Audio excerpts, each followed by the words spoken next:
Hello everyone, चलिए market को देख लेते हैं, थोड़ा सा एनालिसिस कर लेते हैं। यहाँ पे टाइम हो रहा है 2:30 बजे के आसपास और जल्दी वीडियो शूट कर रहा हूँ। यहाँ पे बैंक निफ्टी को देखोगे तो आपको कुछ बेरिश टाइप का सिनेरियो यहाँ पे दिखेगा। और सबसे पहले मैं आपको डेली चार्ट पे लेके जाना चाहता हूँ, क्योंकि डेली चार्ट पे हमको एक ब्रॉडर पिक्चर मिलता है। उसके बाद में हम छोटे टाइम फ्रेम पे एनालिसिस करेंगे। सबसे पहले अगर आप डेली चार्ट पे देखोगे तो कुछ इस तरीके से कैंडल फॉर्म हो चुकी है, आपको क्लियरली दिख चुका होगा। जब मैंने फ्राइडे का एनालिसिस दिया था, आपको क्लियरली एक बात बता दी थी। जो डेली चार्ट हमने देखा था, मैंने आपको कुछ इस तरह का सिनेरियो दिखाया था मार्केट का, कि मार्केट यहाँ पे नीचे तो आना चाह रहा है। इस तरीके का पैटर्न तो फॉर्म कर दिया मार्केट ने, लेकिन मार्केट ने क्या किया ना, यहाँ पे एक बुलिश कैंडल बना, यहाँ पे एक बुलिश कैंडल, फिर से एक बुलिश कैंडल, मतलब तीन तीन बुलिश कैंडल बना दिया। मतलब मार्केट ऐसा लग रहा था कि मार्केट ऊपर जाना चाह रहा है, मार्केट नीचे नहीं आना चाह रहा है। यहाँ पे ये सब तीनों के तीनों बुलिश कैंडल दिख रही है आपको। तो यहाँ पे मैंने आपको एक क्लियरली बात बोली थी। अगर आप उस वीडियो को थोड़ा ध्यान से देखेंगे ना, आपको क्लियरली समझ में आ जाएगा। मैंने बोला था कि मार्केट यहाँ पे कुछ इस तरीके का पैटर्न फॉर्म कर रहा है। मतलब यहाँ पे मार्केट एक हाई बना रही है, इसके नीचे एक लोअर हाई बना दिया और ये लो को नीचे ब्रेक कर दिया। अगर मार्केट को इस पैटर्न को फॉलो करना है ना, मार्केट जब भी वापस आएगा यही से रजिस्टेंस लेके नीचे चला जाएगा, यही से रजिस्टेंस लेके। अब मार्केट ने क्लोजिंग तो यहाँ पे कर दी थी, लेकिन अगर मार्केट कहीं आज अगर मार्केट इधर कहीं ओपन हो जाता ना इस लेवल के पास, मतलब 48,200 के आसपास, आप यहाँ पे देख सकते हो 48,200 के आसपास, 400 के आसपास, मतलब 200 के ऊपर कहीं भी ओपन हो जाता तो बायर के लिए वो थोड़ी अच्छी बात हो जाती। थोड़ा साइकोलॉजिकल मार्केट को देखना चाहिए आपको। अब लेकिन मार्केट ने क्या किया ना, ये जो पैटर्न फॉर्म किया था ना, एग्जैक्टली यहाँ पे ओपनिंग दे दी। और मतलब इस तरीके के सिचुएशन में हमको क्या करना पड़ता है, पहले कैंडल को ऑब्जर्व करना पड़ता है कभी भी। क्योंकि अभी मार्केट अगर यहाँ पे ओपन हो रहा है तो हो सकता है ऊपर भी जा सकता है, नीचे भी जा सकता है। तो इसलिए आपको ऑब्जर्व करना पड़ेगा। अगर इस पैटर्न को कंटिन्यू करना पड़ेगा तो नीचे चला आएगा। तो अभी हम 15 मिनट पे जाके मैं आपको क्लियरली बता देता हूँ कि किस तरीके से उसको आइडेंटिफाई करा जाता है। यहाँ पे देखिए, यहाँ पे बार बार सेलिंग हो रही थी मार्केट में, और यहाँ से एक अचानक से अपसाइड मोमेंटम मार्केट में आया। मतलब यहाँ से एक बाइंग हैपनिंग हुई थी। जब भी क्लोजिंग और जब भी मार्केट ने यहाँ पे क्लोजिंग दी ना, इसके बीच में क्लोजिंग दे दी। अब आप सोचो, अगर यहाँ पे सेलर्स बैठे और अगर यहाँ पे बायर्स बैठे हैं, तो जो भी मार्केट में सबसे पहले डरेगा वो मार्केट से भाग जाएगा। कभी भी ये बात याद रखना, जो भी मार्केट में डरेगा वो भाग जाएगा और उसके बाद में मार्केट उसकी ही डायरेक्शन में चला जाएगा।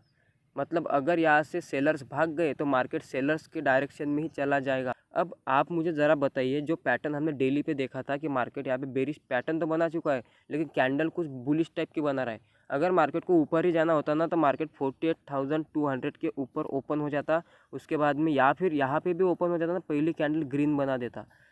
अगर आपको साइकोलॉजी मार्केट की सीखनी ना डिटेल में, तो आपको इस तरीके से ऑप्शन सेलर के माइंडसेट से सीखना पड़ेगा और ख़ुद को उस जगह पे रख के सीखना पड़ेगा।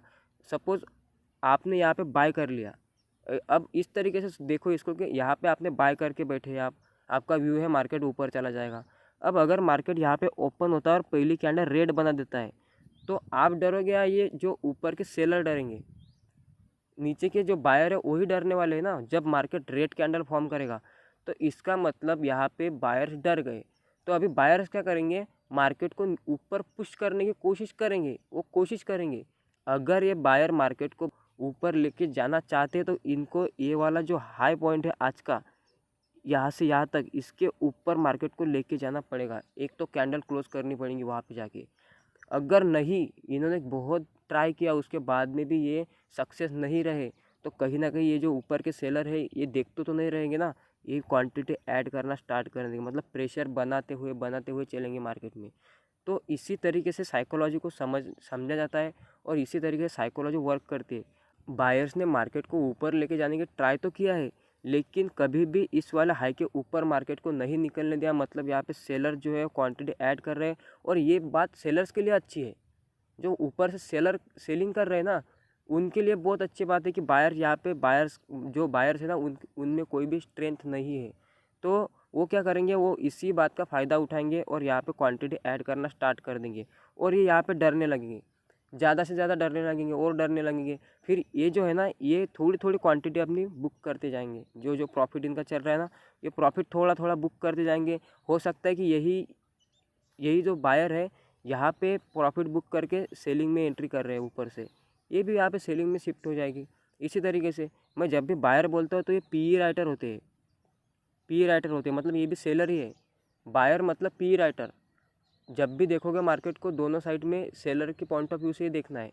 जब भी बायर भी बोलोगे तो वो पी राइटर होंगे, वो कोई पुट बायर या कॉल बायर नहीं होंगे। राइटर राइटर के दिमाग से देखना है। अब क्या कर दिया मार्केट ने, यहाँ पे देखो, अब यहाँ से निकलते जा रहे हैं और यहाँ से सेलर क्वांटिटी ऐड करते हुए जा रहा है। मार्केट क्या कर रहा है, धीरे धीरे थोड़ा थोड़ा नीचे आ रहा है। अब मैं आपको एक बात बताता हूँ, इसके आगे का एनालिसिस क्या हो सकता है। अब ये लेवल थी हमारी फाइनल लेवल। मैंने बोला था कि मार्केट जब तक 47,600 के नीचे नहीं निकलता, प्रॉपर सस्टेन करके नहीं निकलता, तब तक यहाँ पे अग्रेसिव सेलिंग तो नहीं करनी है, क्योंकि कहीं से भी स्पाइक मूवमेंट आ सकता है। तो यहाँ पे क्या कर दिया मार्केट ने, अब अगर आप मार्केट को थोड़ा ऑब्जर्व करोगे तो यहाँ पे मार्केट अगर सस्टेन कर जाता ना, अब आप क्या बोलोगे कि मैंने बोला था कि 47,600 के आसपास में सस्टेन करना चाहिए। अब यहाँ नहीं रुका, लेकिन यहाँ कितनी देर रुका। अब यहाँ पे कंसोलिडेशन करने के बाद क्या इसको यहाँ पे कंसोलिडेशन करने की ज़रूरत है क्या? नहीं, जा सकता है वो नीचे, सीधा नीचे जा सकता है। और जो नीचे का टारगेट भी हमारा निकल के आएगा, अभी मुझे नहीं पता है टारगेट 1 दिन में आएगा 2 दिन में, क्योंकि बैंक निफ्टी के लिए जो मेरा नीचे का टारगेट है वो मिनिमम 1000 पॉइंट है।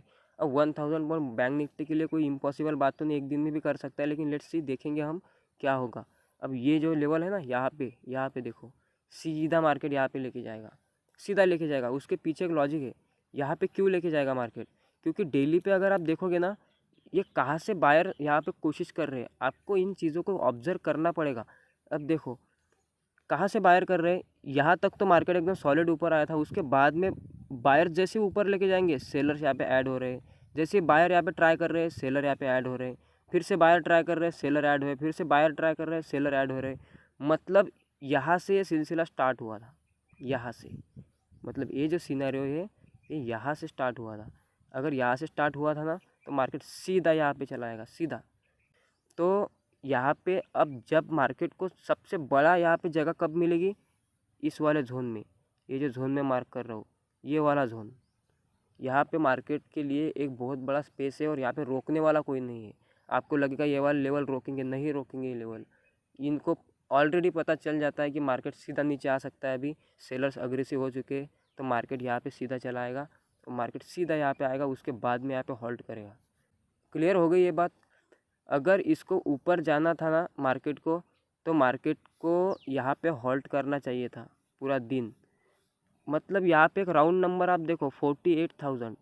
अब यहाँ पे तो पुट राइटर हो गए ना, तो यहाँ पे पुट राइटर, आपको क्या लगता है यहाँ जो 48,000 के जो पुट राइटर है वो यहाँ तक मार्केट आने पर भी बैठे रहेंगे क्या पोजीशन में उनके? नहीं बैठेंगे। अब कोई भी पोजीशन ऐड कैसे करेगा यहाँ पे?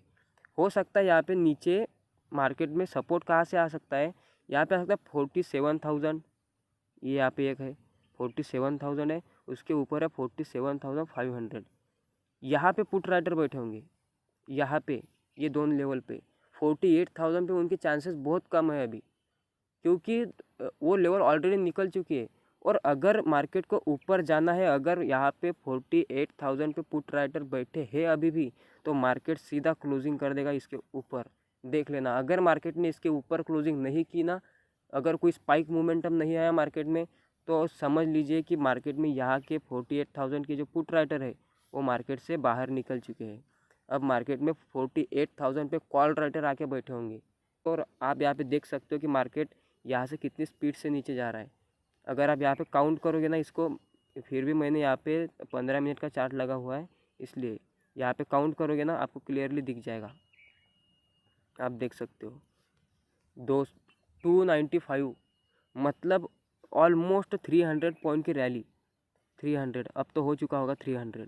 देखो आपके सामने है, देखो कितनी स्पीड से मार्केट जा रहा है, आप देख सकते हो, यहाँ पे क्लियरली देख सकते हो लाइव में। देखो अभी क्या, अभी 27 पॉइंट प्लस हो गया मार्केट, 327 पॉइंट नीचे चला गया। अब यहाँ पे ही इतनी स्पीड क्यों आ रही है, इसके पीछे का लॉजिक समझना पड़ेगा। अगर आप यहाँ पे ट्रेड कर रहे हो, सपोज करके यहाँ पे आप ट्रेड कर रहे हो इस वाले जोन में, तो यहाँ पे कितने सारे स्टॉप लॉस दे दोगे आप मार्केट को। इसलिए जब भी इस तरीके के सिनेरियो आते हैं ना, तो अगर आप चार्ट को इस तरीके से देखोगे, इस तरीके से, तो आपको नहीं दिखेगा। अगर आप चार्ट को इस तरीके से देखोगे तो आपको क्लियरली पता चल जाएगा कि ये लेवल और ये लेवल के बीच में मार्केट साइडवेज हो सकता है, बहुत स्टॉप लॉस हंट कर सकता है, इसके नीचे अग्रेसिव ट्रेड करना है। अब यहाँ से आप यहाँ तक ट्रेड करो ना, बिंदास ट्रेड करो, यहाँ पे आपको ट्रेंडिंग मार्केट देखने को मिलेगा। तो इस तरीके से देखो। आई होप आप सभी को एक व्यू मिल चुका होगा मार्केट का। So bye bye guys, take care.